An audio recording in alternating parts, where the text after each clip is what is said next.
Damn. Are you done yet? Time's up. Mass adoption looks like people actually using it. I saw a Litecoin candy machine out there, and that, I mean, it's silly, but it kind of drives home the point that, you know, a lot of people aren't actually using cryptocurrencies. And so when I started my channel, I had a merch store I set up on my website, and this was in the height of the whole 2017 mania. You wouldn't believe how many people were like, because I only accepted cryptocurrencies on the website. They're like, can you do PayPal? How do you even use this to buy a shirt? So you're buying cryptocurrencies, you know, and you're not even using them, you're speculating on them. So I think the usage of the coin is what mass adoption looks like. And actually, ironically enough, mass adoption looks like a stable price. So yeah, that's what it looks like. Yeah, I would agree with that. I think also familiarity, right? Because again, going back to my anecdote from earlier, we've got the gentleman that owns a Bitcoin, $20 worth of Bitcoin rather, and has no idea how to utilize it at all. So people becoming more familiar with it, but also understanding, and I think part of that is there's got to be more options. You know, I've got a number of employees that work for me across the globe, and I pay their salaries in Ethereum because I can pay them right now, you know, for very cheap. And so I'm actually utilizing it in my business. There's just not enough places to go. Occasionally I'll buy plane tickets with it, turn it into a gift card, and Cheapair.com. You don't have to do any of that, bro. Really? All right. Straight up, cheapair.com. Hotels, car rentals, and flights. All right, good to know. You'll get the check later. Click the affiliate link. I've been trying ages. But yeah, I think familiarity and just more than, you know, as soon as grandma can use it without fear of getting scammed, right? I mean, your grandma's not going to remember your public address, but she wants to send you $50 for your birthday or whatever. You know, it's until it's easy enough for her to just go and send and understand it. That's what mass adoption is, in my opinion. We're getting there. You can pay some of your employees with smart domain names from Ethereum on bothec.eth, and you can send me Ethereum right to my name. Right on, and I also owe Trevon James.eth and CraigBank.eth if you'd like to send me Eth through that too. Yeah, I echo the same thought process. I think I take a little bit of a different approach because I come from the traditional background. I think part of adoption is going to be coming through blockchain technology being implemented into existing companies and showing the use case for how blockchain can be used. Now, I also agree that education of the masses and the ability to use Bitcoin or whatever coin you choose to make daily purchases that you're making is definitely an important factor. I just bought my wife a laptop off of Newegg and I paid with Bitcoin, and it was awesome. So there's opportunities out there that we're using. I think we're so set in a mindset of fiat currency that it's just so socially and culturally we've been trained that way to use a dollar. But I think we really need to, as everybody in this room are all advocates, no matter what camp you sit in, are advocates for cryptocurrency. And I think the more we're educating the public, those of us who have a voice are educating the public on how it can be used and how it can be beneficial. My story specifically, I used to run a development firm, and one of my clients paid me in Bitcoin, and at the time I really didn't even know what it was. This was in 2013, 2014, and my immediate answer to that was to cash out the 2 Bitcoin that I was paid, without knowing, fast forwarding to today, what that was worth. It was like $400. So my lack of education on what cryptocurrencies were, what the future could be, is an example of how I missed out. But so I think that can be I bought a Bitcoin in 2012, and I don't know the wallet. I don't know where it's at. I just never kept up with it. It's there somewhere. I've spent many sleepless nights trying to find it. No idea. Did you check your pocket? Ken, check my pocket. Don't steal my wallet. I said don't steal my wallet.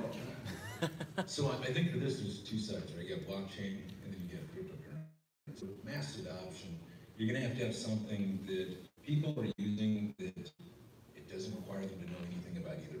So for Facebook, for instance, I would say people hit that thumbs up button, and it just works. They don't understand the algorithm, they don't understand the protocol, they don't understand any of that stuff. But when they hit the little thumbs up button, they put a little like right there in that photo, that video, whatever, gets their thumbs up. And so it's going to be the same thing with cryptocurrency and with blockchain. We're going to see it, and we're not going to know that that's what it is. And then we're going to actually be using it, and then everybody's going to start using it because it's better than the stuff that's out there that they're using every day. Until that happens, we'll never have mainstream adoption. It's just going to be a bunch of guys that, are coders or evangelists or something like that. So the tech has a long way to go before, we have mass adoption, but I think we're going to start seeing some really cool things in the space here shortly. People are using it and don't know that they're using it. Yeah, I'm going to agree with Beatles there. I think that when people are using it and they don't know about it, then that's going to be mainstream. But also, I was really inspired by Ken a couple weeks ago. We were talking to each other in Chicago, and I found out that he does everything with cryptocurrency. And I said, I'm supposed to be someone who people follow in the cryptocurrency world, and I don't even do that. So I've been working towards that, and I noticed that there are some obstacles that come up learning that type of stuff. And it's kind of like what Gandhi said, where he's like, be the change you want to see in the world. Well, if I want a world that has mass adoption, I need to be totally adopted myself. So that's something that I'm working towards, and I think probably the more of us that take that on to actually use cryptocurrencies every day and in every situation, the sooner everybody else has to learn about it, because if they don't use it, you're talking to them about cryptos, and it gets them engaged. Word. To me, mass adoption is the opt-in, right? Like, nobody forced anybody, like my mom, to make a Facebook account. She hated Facebook, but guess what? She had to eventually, because all the cool kids had one, right? I see a room full of cool kids here, and eventually your mom's gonna get Bitcoin too if she hasn't already, which I bet most of you already got your parents some for Christmas, or birthday, wedding presents, etc. To me, mass adoption is the opt-in wave we're waiting for, and it's taking place. We have Cash App opting in to accept Bitcoin in their app that works, that always worked. They don't need Bitcoin. We have Overstock, Newegg, Cheap Air, all these things popping up and just make it not just easy, but easier than the traditional means of purchasing things like a flight. I just don't want to give you 13 things of information just to pay you for a flight. I'd rather just scan a QR code and get on with my day. And that's where it's really coming down to. People are opting into what we are doing and opting out of the traditional banking system. More people have been hurt by it than have benefited from it since its inception. We have a lot of victims that we have that are looking for outlets that really could potentially change their lives, and they're seeing people like me and all of our lives change exponentially because we chose to opt out of dollars and opt in to cryptocurrencies. And we're watching it happen with you guys attending here today. So thank you all for not watching Netflix and actually coming and hanging out and learning about crypto with us. I just want to add one more thing really quickly. Are you done yet? Nah. We're just getting started. That's gonna be the running gag all. We're just getting I've started. already got it. No, but seriously, on the other side, I own several businesses, and you have chargebacks. I've come into those, right? With cryptos, you can't have a chargeback. There's no counterparty risk there, so that's She another is thing. EOS. Huh? EOS. No. But you can, that's the beauty, and so if we can get more merchants to understand that now you don't have to worry about chargebacks. There are a lot of... If the merchants are privileged enough to be able to use Visa, even have chargebacks be a problem, you know what I mean? That's a privileged situation that you have a business that can accept Visa, man. That must be awesome. What about the guys that don't have driver's license or state IDs that can't get a bank account but still want to sell lemonade and have the security of what feels like a bank account? That's it, yeah. So there are so many things, so many benefits of cryptocurrencies that many people aren't thinking about, so... Ken, is that a Monero tattoo on your arm? I have 6 cryptocurrency tattoos and I don't own a single Monero. I just got this sentimentally, like most of my currency tattoos are just like sentimental, but I do have a few. So I'm actually going to use that. That's actually a form of mass adoption, in a way. When people start It's to got a money, QR code attached. This is my first Bitcoin address I ever opened ever. I took a screenshot of it, and for the 1-year celebration of my portfolio's gains, I went out and found a guy who wanted to give me a tattoo for Bitcoin. So I gave him a whole Bitcoin, and he did this tattoo for me. That was in 2016. Did he hold it? Oh yeah, no, we're still friends, thank you. Yeah, he held up. He wishes he got a little bit more during Christmas, but he's happy he's holding. But that's actually, that is a good way to mass adopt. Or maybe it's not, I don't know, but it's trying. I know that, Beatles, you have a NASCAR. for your company Monarch, and Biggity I like Miner to go fast. and Crypto Love, their logos are on that NASCAR. So that's another form of mass adoption. How does that work out, man? For the NASCAR? Oh yeah. Oh, you know, it's great advertising, it's great marketing. You know, it's cool to be able to just, you know, get new eyeballs outside of the crypto space onto crypto, right? That's part of bringing mass adoption, letting people know that there's other options out there, like Kim was talking about. So, yeah, I mean, it's, you know, if you're looking for a return on investment, it's probably not there yet. But as far as, you know, bringing new people into the space, you know, it's cool for that. And I've been to those NASCAR events. Miggity was at one as well. And they're a lot of fun. And it's crazy because I never got into NASCAR until we were involved with NASCAR and crypto.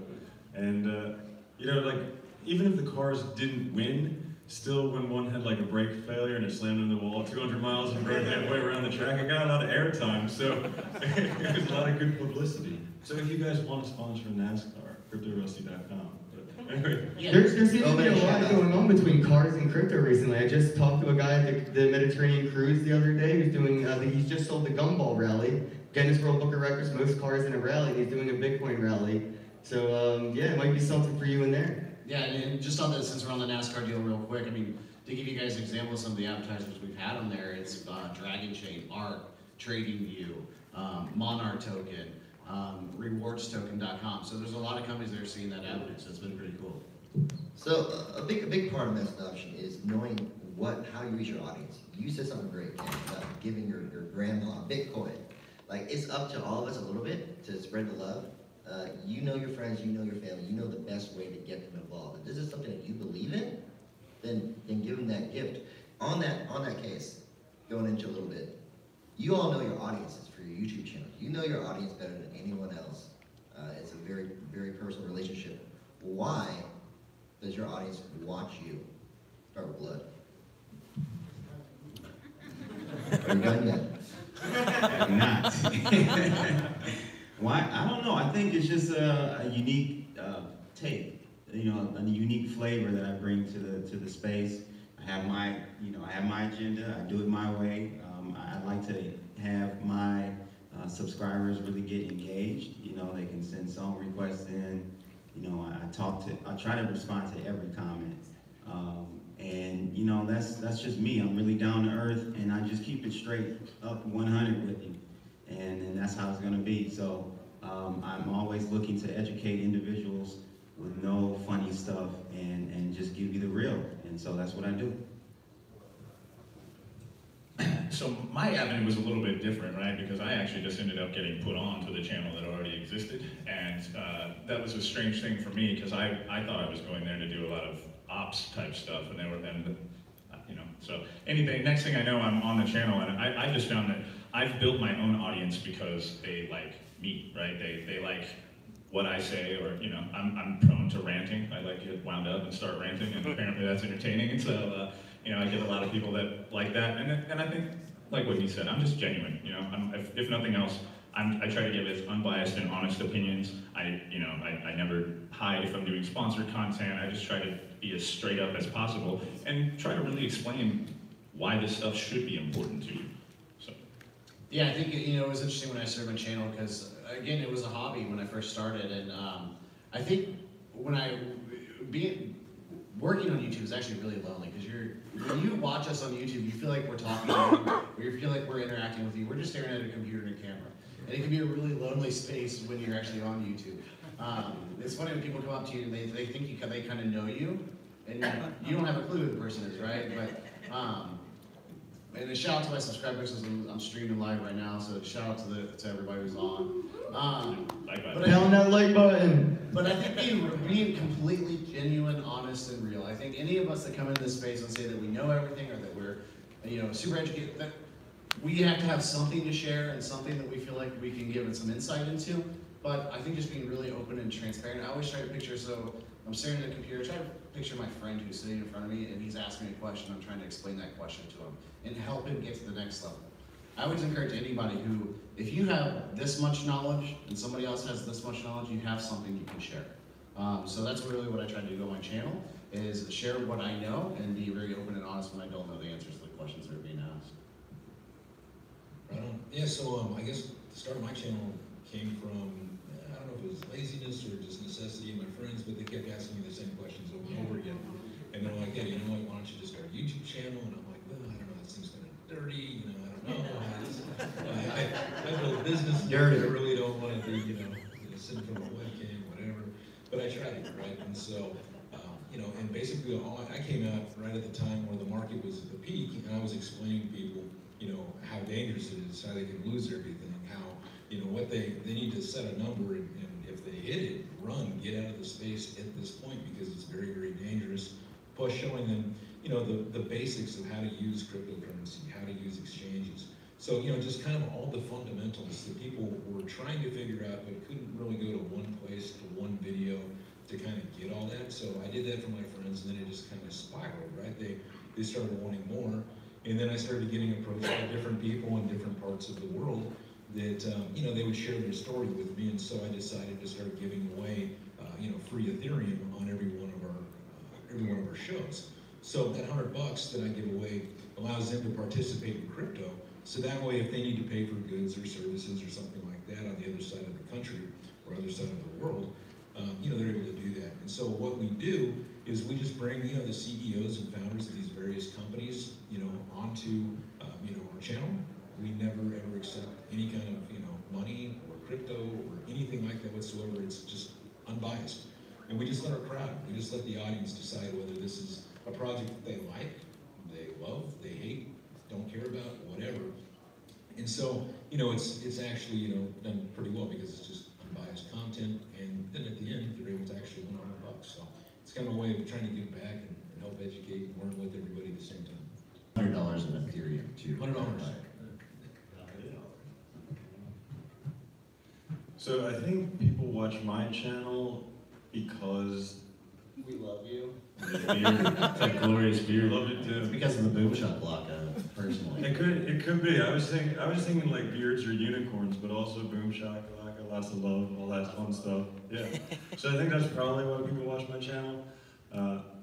It's kind of changed a lot over the past year and some, because you know, in the beginning I didn't know what I was doing, so I was just, you know, doing reviews and whatever I thought was necessary, a lot of tutorial stuff. But as times have changed, like during the altcoin bubble, December, January, everybody wanted like reviews and ICO stuff, so doing that. Now nobody cares about reviews or ICOs, so there's more news and interviews and things like that. So always trying to find out what it is that I can provide, and then to do that and have fun. Because I like to be, you know, I'm very enthusiastic about cryptocurrencies, and so sharing that with people, because I was doing this before just for myself. Before I got into YouTube, I was just doing it all the time anyways, so now I can share that with everyone. That's what I really enjoy doing. Thank you. I guess for myself, I guess because around the time I got in, Bitcoin was at its all-time high since its bubble popped from $1,100 down to under 100, and I got back in at the all-time high of $400 per Bitcoin. I was insane, selling everything I owned for $400 Bitcoin, and it's at its all-time high since it popped. I made a few interviews. Actually, the first month I was into Bitcoin, I've interviewed Andreas Antonopoulos, and then from there I've interviewed people from Charlie Lee to Trace Mayer, Amir Russick, Chris Dunge, a lot, Max Kaiser, Crypto Love. I've interviewed a lot of amazing people in this space. Ryan X. Charles from yours.org. I play Fortnite with Vinny Lingham. I mean, I've met a lot of people and made friends with them in this space over the years. So, I mean, a lot of the people that follow me, mostly now on Twitter, I've pretty much walked away from YouTube. If you followed me, I got hacked a while back. The hackers had access to my YouTube, Twitter, Facebook, Google, Dropbox, everything. So it kind of made me not really want to put as much effort into my channel as I used to, since it was just taken from me so easily with nothing I could do. YouTube does not have a phone number for support on this. Good luck if it happens to you. I really needed luck. And I got it, got my channel back. Then I got hit with a strike for calling out a scammer who stole $20 million worth of Ethereum from people at Consensus. I uploaded it to YouTube. YouTube deemed that internet bullying and internet harassing and terrorism, so I got flagged. So I pretty much walked away from YouTube, and I would love to encourage all of you to use Steemit, DLive, DTube, BitTube, and talk about your unconfiscatable, immutable, censor-resistant money and technology on an actual platform that is what you're talking about. Thank you. Thank you. It doesn't have Google AdSense. It doesn't have Google AdSense, so a lot of YouTubers will justify this with, but we need to hit the mainstream audience.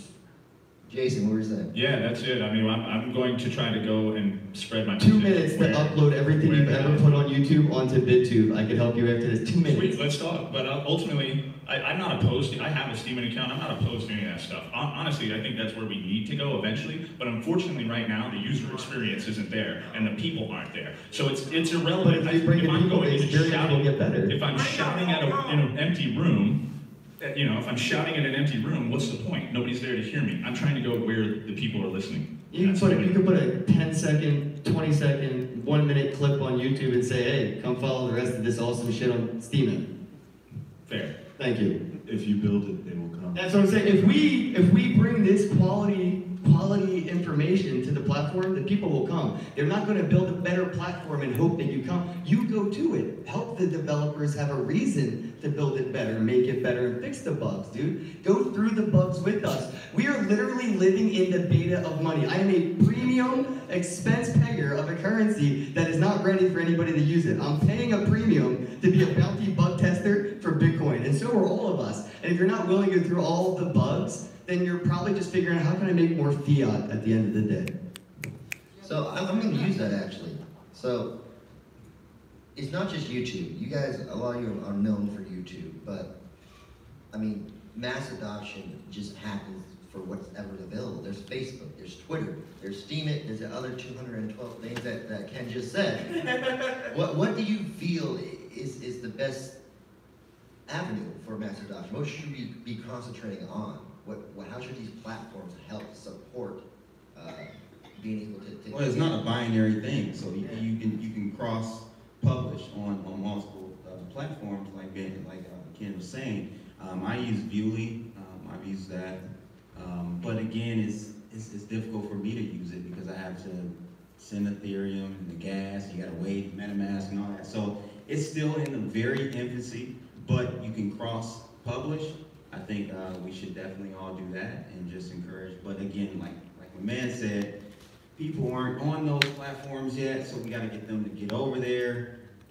Ken has a good idea with doing a video and having them bounce over there that way. But yeah, I think most people are still going to be on your YouTube, your Twitter, and Facebook. So Yeah, I think another thing, yeah, and I understand exactly what you're saying completely, Ken. But the other thing, and I understand your perspective, for the average investor in cryptocurrency, though, their goal is to turn it into fiat, which I mean, that Yeah, but to be an investor in crypto is a privileged move. You're making a profit off of people that are disenfranchised that have to adopt it and use it. But what I'm So saying is you're the a parasite. average guy at the corporate office whose buddy says, hey man, you should check out Bitcoin, his end goal is because you can make fiat from it. And I get that. And I think when it comes to mass adoption, we have to understand as much as deep as we are in cryptocurrency, you also have to realize that when you're talking to the normal guy, he's seeing it as another opportunity for a different stuff. Right, and he's privileged. You know, that's awesome that you get to invest in something that you don't necessarily need to make the quality of your life better. But the fact is that a lot more people do need it to make the quality of your life better, and you can invest in it to make a profit. You're privileged to do so.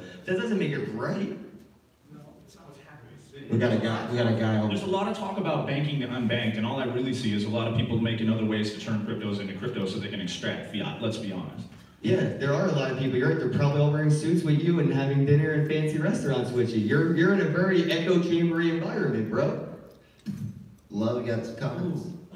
Well, I saw that guy waving at me, so on the Yeah. So I'll get your question in a second. Yeah, get your question in a second. But I was just thinking. Oh, here comes my man.